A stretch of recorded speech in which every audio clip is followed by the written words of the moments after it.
Kagagaling nga lang po namin mga tol sa Kabsahan at habang kami naglalakad-lakad ay mayroon kaming nadaanan na bagong bukas na restaurant. Dire-diretso po itong pinasok ni Paring Jan at wala kaming nagawa kundi sumunod na lamang.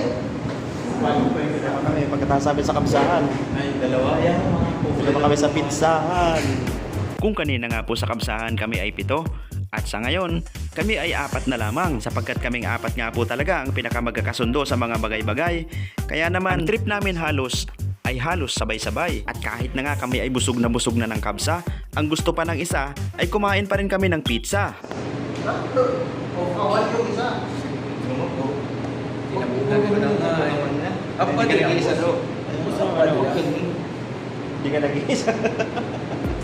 Isang saglit po ang lumipas at kaming 4 ay naging 5 sapagkat ang isang kasama namin na si Ian ay humabol pa. Mahilig din kasi siyang maglakad na mag-isa at sa ngayon nga ay kasama na ulit namin siya. O di ba? Naniniwala tayo sa kasabihang kapag mas marami, mas masaya. Oo, okay na to. Na-reflect to. Tabunan mo na. Kaibigan, usap tayo.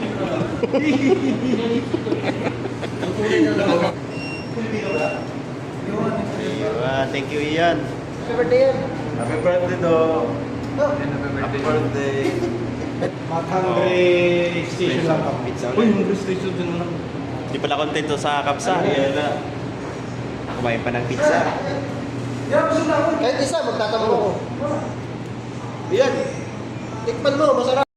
Si Ian nga mga tol ay stricto sa diet niya. Kahit anong alok namin sa kanya ay ayaw na talaga niyang kumain pa. At yung pizza na para sa kanya ay binalot na lamang niya. Do. Sabihin ni Diyos, pinalayas lang niyo kami. Yan. Kahit isa. Ano na? Talo. Bigla natawa ako do. Ano kanyang mali ko?